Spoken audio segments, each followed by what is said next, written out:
여러분, 하나님의 사람이라면, 믿음으로 구원받은 사람이라면, 예수 믿고 제사함 받은 사람이면, 그리고 예수 믿고 죄인에서 의인이 된 사람이라면, 사망에서 생명을 얻은 사람이라면, 성령 받은 사람이라면, 영생 얻은 사람이라면, 지금까지 내 능력으로 겨우 살았다면 하나님의 은사를 받아서 주님 좋아하는 일을 하게 된 사람이라면 그에게 반드시 있어야 될 영적 습관은 예배로부터 시작됨을 믿으시기 바랍니다. 예배를 드리는 가운데 은혜를 받아요. 예배를 드리는 가운데 기도에 진심이 생겨요. 예배를 드리는 가운데 우리의 믿음의 눈이 열린단 말이에요. 그러니까요, 예배는 가장 기본적인, 하나님의 사람들이 볼 때는 별 무능하게 보여요. 시간만 허비하는 것처럼 보이는 경우가 있어요, 세상이 볼 때는. 근데 굉장히 작은 거거든요. 그런데 이게요, 하나님의 교회를 변화시키기도 하고 자신을 변화시킵니다. 가정을 변화시키는 것도 마찬가지예요. 가정에서 이게 모여서 예배드립시다, 안 됩니까? 그러면 나 홀로라도 예배드리고 우리 부부라도 예배드립시다, 이렇게 드리는데 아무것도 아닌 것처럼 보여요. 바쁜데 시간 내는 것처럼 보이고, 허비하는 것처럼 보이고, 소비하는 것처럼 보인단 말이에요. 그럼에도 불구하고 가정을 세우고 변함없이 부부가 예배의 자리를 지켜내는 사람들이 있거든요. 예? 그냥 안 되겠으면 우리 기도라도 하자, 일어나면서 우리 부부가 기도하자, 잠들기 전에 우리 주님께 믿음의 기도를 드리며 예배를 하자, 기도로 예배하고 이렇게 하나님 앞에 영광 드리고 우리 잠을 자자, 이러는 지켜내는 부부가 있는데, 여러분 확실한 게 있어요. 이렇게 지켜내며 믿음을 영적인 습관으로 지켜내면서 반복하면서 나가는 그의 가정에는 열림이 있음을 믿으시기 바랍니다. 반드시 열리는 거예요. 여러분, 1만 시간의 법칙이 아무리 효과가 있어요, 맞아요. 그런 맞는 얘기인데, 더 중요한 것이 흘려가는 얘기가 맞아요. 횟수가 중요한 거예요. 횟수가 1년에 한 번 전심으로 한 번 예배드리는 가정보다 매주마다 예배드리는 가정이 전심으로 믿음으로 드리는 가정이 힘이 있고, 매일매일 아주 찬송하고 말씀 읽고 기도하고 대단한 절차가 없을지라도 믿음의 부부가 날 구원하신 예수께서 그 이름으로 우리 하나님께 기도하면서 단 2분이든 1분이든 30초든 반복적으로 쉬지 않고, 예? 여러분 항상 기뻐하라, 쉬지 말고 기도하라 하듯이 이렇게 쉬지 않고 기도하는, 중단 없이 예배하는 이 가정은요, 힘이 있음을 믿으시기 바랍니다. 거기서 은혜가 임하는 거예요. 근데 여러분 6장 1절 2절을 보게 되면요, 이 예배에서 반드시 끊어버려야 될 게 있어요. 예배를 잘 드리려면은 이렇게 영적 습관으로 믿음의 능력을 맛보는 예배를 계속 드려야 되는데, 그런 것을 하기 위해서는 절대 하지 말아야 될 게 있다는 거예요. 여러분 6장 1절 2절을 보게 되면요, 뭐라고 이야기합니까? 그리스도의 도의 초보를 버리고 어떻게 하라 그랬어요? 뭐 하지 말라 그랬어요? 거기 보니까 여러분 죽은 행실과 그 다음에 하나님에 대한 신앙과 이렇게 얘기하잖아요. 여기 신앙의 죽은 행실이라는 얘기가 나오는데, 이 말은 이런 얘기예요. 여러분, 우리가 예수를 믿기 전에는 내가 죄인인 줄 몰라요. 내 잘난 맛에 산단 말이에요. 이기적인 욕심에 살고, 그리고 내가 다른 사람보다 낫다고 생각하면서 살고, 나보다 못한 사람에게는 뭔가 굉장히 고압적으로 살고, 나보다 나은 사람에 비굴할 정도로 자기의 생존을 위해서 살아가는 습관이 있단 말이에요. 이게 죄인의 습관인데, 그렇잖아요. 그런 습관을 가지고 내가 죄인을 모르고 살다가 예수 그리스도 앞에 딱 섰을 때, 그리고 나 같은 죄인인 것을 확인했을 때, 그리고 나 같은 죄인을 위하여 주님이 십자가에 죽으셨다는 것, 피를 흘렸다는 사실을 확인했을 때, 하나님 아버지께서 그의 독생자 예수님을, 독생자 예수 그리스도를 나를 위해서 이 땅 가운데 보내셨다는 사실을 확인했을 때, 나 같은 죄인이었구나, 그리고 죄인임을 깨닫고 회개하고 주님께로 돌아와요. 나 같은 죄인 살리신 그 은혜 놀라워. 제가 지난주 첫 번째 중요한 말씀 드렸어요. 그래가지고 회심하고 돌아왔단 말이에요. 돌아와서 이제 눈물로 회개해요. 지금까지 내 삶 자체가, 생각 자체가, 선택 자체가 하나님 싫어하지만 했구나. 내 마음이 아예 품고 있는 생각이나 가치 자체가 세속적이었구나. 그리고 막 회개를 한단 말이에요. 제 이름을 깨닫고. 이것을 최초의 회개라고 합니다. 최초의 정말 예수님을 인격적으로 만나고 주님의 은혜구나 하는 사실을 깨닫고 최초의 회개를 할 때 이걸 우리는 회심한다고 그래요. 마음이 바뀌어서 돌아서고 이제 주님 뜻에 살아야지 돌아서는 상태거든요. 그러고 나서 예수를 믿단 말이에요.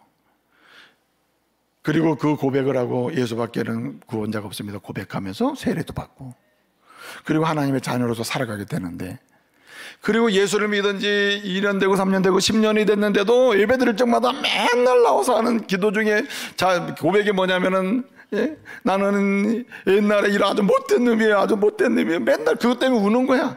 예, 계속. 그리고 속이 후련해서 이제 또 다 예배 드리고. 무슨 얘기를 하는 겁니까? 하나님에 대한 신앙이 한마디로 어떠냐? 여러분, 오늘 우리가 축하를 할 건데, 우리 집사님 두 가정에서 아이를 이렇게 출산했거든요.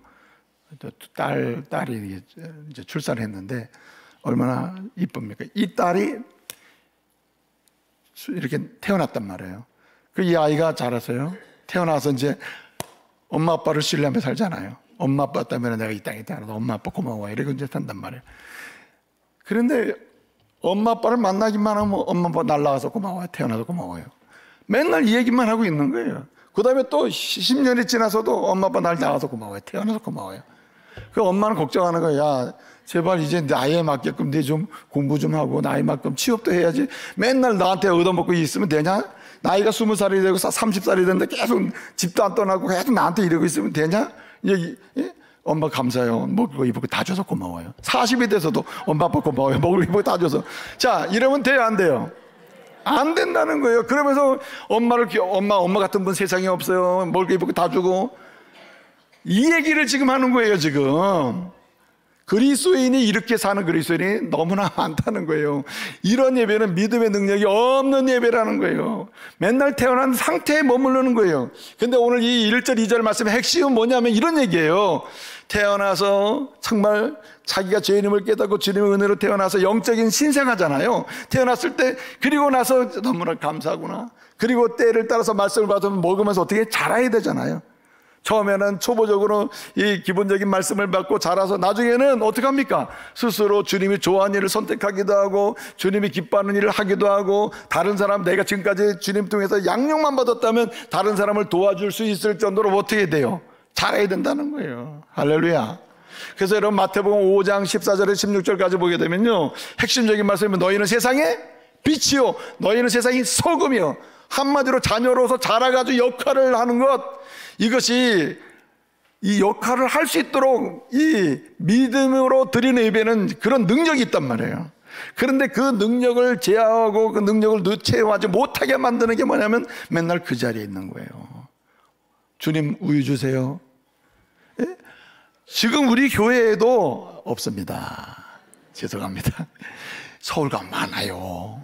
예수 믿은 지가 20년 되는데 목사님 우유 주세요. 목사님 뭐세요? 가지고 초신자를 위해서 시간을 내가지고 초신자 10번 신방하면은 우리 목사님은 저 집만 가고 예수 믿은 지 10년, 20년 된 사람이 우리 집은 한 번도 안 왔다고. 신방도 안 온다고. 그럴 것 같으면 우리 장로님들은 40년, 50년 됐는데 내가 최근 들어서 한 20년, 30년 한 번도 안 간 집이 태반이란 말이에요. 근데 장로님들이 왜 우리 집 안 오냐고 그렇습니까? 아니죠. 믿음으로 예배드리면서 그들은 알아요. 우리가 지금 뭐 할 때예요? 섬길 때고, 위로할 때고, 도와줄 때고. 왜 그래요? 예배하는 가운데 능력을 맛보는 것이죠. 나 왜 안 찾아오지? 왜 나 안 도와주지? 그러지 않는다는 거예요, 여러분. 그러므로 여러분, 참으로 믿음으로 예배하는 영적 습관을 통해서 하나님의 능력을 경험하는 성도 되시기 바랍니다. 그래서 지금까지 습관 중에 제일 안 좋은 습관이 뭐냐? 주님은 지적하는 거예요. 제발 그러지 말아라. 그러니까 조금만 생각하면 나 유대교로 갈 거야. 유대교로 갈 거야. 왜 그래요? 잘하지 못하니까 그러는 거예요. 잘하지 못하니까. 여러분, 가끔씩 그런 분이 있어요. 목사님, 나 아무래도 불교로 가야 되나 봐요. 그 무슨 말입니까? 아니, 불교를 믿을 때는, 예? 그냥 이런 일이 뭐 여러 가지 어려움이 있지만 이렇게 큰 일은 터진 적이 없는데, 이 예수 믿고 나가지고 이게 괜찮은 줄 알았더니 이런 일이 크게 터졌다고 말해. 그러면서 가야 되겠다고. 그게 왜 그래요? 믿음으로 예배하는 일에서 능력을 맛보지 못했기 때문이에요. 그것을 가로막는 것 중에 하나가 성장하지 못하는 것입니다. 그러니까 우리는 그런 습관을 뭐하라고? 버리라고 했어요. 오히려 하나님이 나를 어떻게 빛으로, 어떻게 소금으로 사용하실지에 대한 소망을 가지고 나가야 할 줄로 믿습니다. 그래서 우리는요, 예배를 어떤 예배를 드려야 되느냐? 여러분, 예배 드릴 때에 시작부터 끝까지 내 마음과 온몸과 정성을 다 드리는 예배를 드려야 할 줄로 믿습니다. 이게 믿음의 예배라는 거예요. 그래서 로마서 12장 1절을 보게 되면요, 1절 2절에 사도 바울이 얘기를 해요. 어떻게 이야기를 합니까? 사도 바울이 이렇게 믿음으로 태어난 사람, 믿음의 은혜로 하나님 자녀가 된 사람은 믿음으로 예배를 드려야 되는데, 그 예배는 어떤 예배냐? 네? 여러분, 예배를 드리면서 1시간 예배를 드린다, 1시간만 예배 드린다. 그때 여러분 스스로 내적으로 예배의 타임 스케줄을 한번 구성해 보세요. 내가 예배를 드리는 시작부터 끝까지 내 마음과 심령은 어떤 상태의 변화를 경험하고 있는가? 전념하고 있는가? 아니면 상당 부분은 예배 후에 가서 뭐 결혼식 가야 될 생각하고 있느냐? 아니면 집에 뭐 맛있는 거 하나 빨리 가서 먹어야 되는데 이런 거 생각하느냐? 아니면은 피곤해서 그냥 잠자야 되겠다 하고 머무느냐는 거예요. 네? 그럼 예배의 타임 스케줄을 한번 체크해 보라는 거죠. 그런데 그런 가운데서 이 예배를 어떻게 해요? 전심으로 드려요. 그래서 여러분, 내가 하나님의 자비하심으로 너희를 권하노니 너희 몸을 거룩한 산제사로 드리라. 전심전력 온몸과 마음을 다해서 예배를 드리고, 이 예배가 있을 때 일상으로 나가도 주님께 예배 드리는 삶을 살게 된다는 거예요. 이것이 영적 예배라고 했습니다. 그런데 여러분, 이런 예배를 두 가지로 설명했는데, 히브리서는요, 히브리서 13장 15절을 보게 되면 이렇게 이야기합니다. 어떻게 얘기합니까? 이렇게 얘기해요. 예수를 힘입어 찬양의 제사를 드려라. 찬양의 제사를 드려라. 이 찬양의 제사는 입술에 뭐라 그랬어요? 열매니라. 여러분, 예배를 드릴 때 여러분 마음으로 나는 찬양 다 합니다, 마음으로 다 고백합니다 그랬는데, 여러분 입술로 아멘을 하고 응답을 하는 거죠. 이 아멘이라는 뜻은 아시나요? 맞습니다. 지금 하는 그 기도 나도 동의합니다. 그대로 이루어지기를 원합니다 하는 거거든요. 동의와 응답이거든요. 말씀이 선포되어 이러면 아멘하면 그 말씀은 내게 그대로 이루어지기를 원하고 이루어져야 합니다. 동의하는 거거든요. 그러니까 아멘하는 거거든요. 이렇게 아멘하면서, 네, 동시에 이렇게 아멘하면서 입술로 아멘하는 것도 찬양이에요. 그리고 실질적으로 찬양을 드리는 것도 입술의 열매입니다. 그럴 때 이게 믿음으로 드리는 예배라는 거예요. 여러분, 보통 찬양을 할 때 어떻게 합니까? 찬양을 잘 안 하잖아요. 요즘은 찬양을 안 부르는 시대가 됐단 말이에요. 나는 다 좋은데 찬양이 싫어, 이런 분도 있거든요. 근데 믿음의 예배는 찬양이 전체를 차지합니다. 아멘도 찬양이래요, 이게. 그리고 또 한 가지, 여러분 오늘 말씀 보게 되면 히브리서 13장 16절을 보게 되면 이렇게 얘기합니다. 선행과 이웃에게 나눠주기를 뭐 알아요? 예, 아주 기뻐하고 좋아해라. 나눠주기를 힘쓰래요. 예, 잊지 말래요. 예? 이것은 하나님이 기뻐하시는 뭐다? 제사, 예배다 그랬습니다. 그러니까요, 예배를 드리고 나면, 예배를 드리는 중에 어떤 마음이 드냐면, 하나님께 내 마음을 드려야지, 이런 마음이 생기고, 그런 마음으로 드린다는 거예요. 그 다음에 예배를 드리고 나면은 내가 아내한테 뭐 달라야지, 이게 아니고, 남편에게 달라야지 아니고, 예배를 드리고 나면 어떻게 해요? 내가 사랑하는 남편에게 이렇게 해야 되겠다, 방향성이 생기고, 실제 삶의 자리로 가면 어떻게 해요? 선행을 하고 나눠주는 삶이 시작된다는 거예요. 그것이 믿음으로 예배하는 영적 습관의 가장 중요한 사실을 믿으시기 바랍니다. 우리는요, 이렇게 찬양으로 예배를 믿음으로 드리고, 또 찬양으로 나눠주기를 힘쓰고, 주님을 섬기겠다는 마음을 드리고, 그리고 찬양으로 어떻게, 이 믿음으로 어떻게 해요? 믿음으로 내 온몸과 마음을 다해서 예배를 드려야 되는 것입니다. 이렇게 설교해도 눈을 지그시 감으시고 왔다 갔다 하면 분명히 아멘일 거예요. 아멘. 분명히 아멘일 거예요. 그런데 여러분 또 한 가지가 있습니다. 이 반드시 필요한 영적 습관이 있는데 이 영적 습관 중에 하나가 한마디로 소망으로 기도하는 습관입니다. 소망으로 기도. 여러분 식사기도 하시나요? 식사기도? 식사기도가 대단히 무서운 겁니다. 식사기도가 대단히 무섭고 힘 있는 거예요.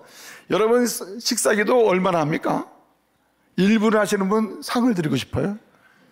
1분은요 기적을 일으킵니다. 근데 1분 기도하면 학교 식탁 하는 사람이 기절을 기다리라고 힘들 거예요. 그러니까 예컨대 뭐 30초 기도, 20초 기도, 20초 기도도 대단히 많이 하는 거예요. 그 10초 기도도 엄청난 기적. 그런데 여러분 중요한 게 뭐냐면 10초든 20초든 30초든 중요한 게 뭐냐면 지속적으로 반복적으로 믿음으로 그리고 우리 주님께서 내 인생을 인도하신다고는 소망으로 지속적으로 반복적으로 기도할 때 여러분 그 삶은 주께서 이루실 줄로 믿으시기 바랍니다. 그 주님이 이루신다는 거예요. 여러분 오늘 이제 11장부터 이제 12장으로 여러분 11장의 인물들을 이제 끝날 쯤 되면 이 사람들은 고난을 당하는데도 믿음을 지켰다는 얘기거든요. 그때마다 이들이 한 일은 딱 하나예요. 뭐예요? 믿음으로 기도하는 거예요. 그 기도는 뭐예요? 소망을 담고 있어요. 주님이 이루어 줄 것이다. 주님이 미래를 열 것이다. 주님이 오늘의 문제를 깨끗하게 해결해 주실 것이다. 아무리 닫혀 있어도 주님이 열어줄 거다는 소망으로 기도하는 거예요. 고난의 시대 때는요 소망의 기도가 필요해요. 오늘 본문 말씀에서 이제 12장을 보게 되면요 12장은 소망의 기도거든요. 소망의 기도. 그래서 여러분 12장 28절을 보게 되면 뭐라고 이야기합니까? 12장 28절에 이런 얘기가 나와요. 그 중에 하나가 뭐냐면은 우리가 흔들리지 않는 나라를 봤다. 우리는 세상이 아무리 흔들려도 하나님 나라는 흔들리지 않고 믿음은 흔들리지 않아요. 믿음의 결실은 흔들리지 않는단 말이에요. 그러니까 우리가 하나님 앞에 나가서 뭐 받자? 은혜를 받자. 은혜를 받자. 여러분 기도할 때 은혜 받습니다. 응답하시면서 은혜를 받아요. 여러분 기도할 때 은혜를 받으면서 또 감사가 생각나요. 감사하게 됩니다. 여기 은혜를 받자는 말이 감사자는 말과 같아요. 감사하자. 그래서 여러분 우리가 소망으로 기도할 때는 뭐 달라는 것만 하는 것처럼 보여도 나를 자녀되게 하신 걸 감사하는 기도를 하고 나를 하나님의 일꾼으로 삼으신 걸 감사하며 기도하는 것이고 나를 하나님의 교회의 일원이 되게 하신 것을 감사하며 기도하는 거거든요. 그러면서 어떻게 해요? 그런 가운데 은혜를 받는 것입니다. 여러분 기도하는 건 소망으로 기도하는 건데 응답을 통하여 은혜 받는 하나님의 사람들 되기를 바랍니다. 근데 그 기도 시간은 길지 않아도 돼요. 가장 중요한 한국인들에게 가장 아주 좋은 이 소망으로 기도하는 습관은 우리 조상들이 잘 우리에게 해줬는데 그게 뭡니까? 식탁기도다. 식탁기도. 괜히 없는 시간 내가지고 막 하기 전에 무슨 시간을 살리자? 식탁기도를 살려야 돼요. 식탁기도. 10초든 그냥 부끄러우면 눈 뜨고 기도해. 눈 뜨고 눈 뜨고 기도해도 주님 들으셔요. 그럼 부끄러움이 좀 사라지면 좀 눈 감고 해도 됩니다. 그 증거가 되니까. 그래서 10초 기도, 15초 기도, 20초 기도 짧지만 소망 가운데 주 예수의 이름으로 간구할 때 우리 하나님은 응답하실 줄로 믿습니다. 그런 기도를 드리자는 거예요. 오늘 6장을 보게 되면 그 기도의 내용을 보게 되면요 이 기도의 내용이 확장되는데 그 중에 하나가 병든 자, 연약한 자, 고난당하는 자, 환난당하는 자를 위해 기도하고 심지어는 환난을 주는 자까지도 기도한다. 이런 기도가 어떻게 나옵니까? 그게 바로 소망으로 하는 기도예요. 그런 가운데 하나님의 평화가 임하고 하나님의 은혜의 응답이 임하게 된 줄 믿으시기 바랍니다. 마지막 한 가지가 있는데 이것이 바로 사랑으로 드리는 말씀을 따라가는 것입니다. 여러분 우리의 영적 습관 중에 하나가 정말 하나님의 사랑에 감동해서 그 사랑을 가지고 나도 주님 사랑하고 주의 말씀 사랑해야지, 말씀 따라가야지 하고 그 말씀을 따라가면 말씀을 그냥 그대로 순종하는 것입니다. 말씀을 그냥 따라가는 거예요. 말씀대로 간다. 나는 말씀대로 가보자. 오늘 내가 생각이 이성적으로 보면 이 계산이 안 되는데 나는 오늘도 주의 말씀을, 주님을 사랑하니 주의 말씀을 내가 따라가겠다. 사랑으로 주님을 따라가는 거예요. 여러분 13장은요 정말 사랑의 거룩한 역사가 곧 하나님의 사람들의 영적 습관인데 사랑으로 뭘 따라가느냐? 말씀을 따라가는 것입니다. 여러분 13장 1절 이렇게 시작해요. 형제 사랑하기를 뭐하고? 계속해라. 중단하지 말아라. 아무리 힘들어도 중단하지 말아라. 근데 그 형제 사랑하는 걸 뭘로 설명을 합니까? 형제 사랑을 뭘로 설명해요? 거기 말씀을 보게 되면 대접하기를 잊지 말아라. 결혼을 소중하게 위해 침소를 더럽히지 말아라. 이런 말씀도 나오고요. 등등등 돈을 사랑하지 말라 나오는데 그게 다 그러면 나중에 뭐라 그래요? 주의 말씀, 여호와의 말씀, 여호와의 말씀. 그 말씀을 따라가라는 얘기예요. 하나님 말씀 보세요. 돈 사랑하라 그랬습니까? 돈을 잘 사용해라 그랬죠. 여러분 성경 말씀을 보세요. 결혼을 당신의 정욕에 원하는 대로 그때 바꾸라 그랬습니까? 결혼을 귀히 여기고 침소를 절대 더럽히지 말라고 했잖아요. 이게 다 말씀이거든요. 손님 대접하기를 심쓰라. 이게 무슨 얘기예요? 예? 이건 다 주께서 우리를 대접한 것처럼 우리도 주의 이름으로 대접하는 거죠. 예? 사랑으로 말씀을 따라가는 것입니다. 그러므로 여러분 어떠한 경우에도 사람이 어떤 결정이나 선택을 할 때마다 항상 셋 중에 하나를 따라가잖아요. 하나는 사람을 따라갑니다. 그래서 엄마 말씀 듣고 아빠 말씀 듣고 서로 싸웁니다. 부부가. 우리 엄마 말 듣자. 당신은 부모 말 듣자. 이렇게 되잖아요. 사람을 따라가요. 둘째는 환경을 따라가요. 오늘 이 상황에서 내가 그거 하게 생겼냐? 이 상황에서? 상황에 맞는 걸 선택한단 말이에요. 상황 따라가는 거죠. 그 다음에 진짜 사람들이 벗어나기 어려운 것 중에 하나가 뭐 따라갑니까? 자신의 감정을 따라가는 거예요. 그 감정을 이겨내기 어려워요. 예? 틀린 거 알면서도 자기 감정을 이렇게 이겨내기가 어렵다니까요. 목회자가요, 이 감정 때문에 힘든 게 많아요. 속상하면 막 속상한데 얼굴에 표시가 나는데, 그럼 성도가 얼마나 힘들겠어요. 아, 주님, 얼굴까지는 가지 않게 해주세요, 제발. 그래가지고, 예? 이 마음이 속상한 마음이 얼굴까지 가지 않게 해달라고. 예? 그런데 여러분, 근데 어떻든 감정을 따라갈 때가 많아요. 이 마음을 따라서. 여러분, 모세가 그렇게 일을 잘하고 40년을 작 끌고 오다가 막판에 못 따라갔어요. 감정 따라간 거예요. 말씀을 그냥 그대로 따라가면 될 거를 마지막에 막 지팡이를 들고 막 반석을 두들기지 않나 에라 모르겠다 막 이런 상황이 돼버렸잖아요.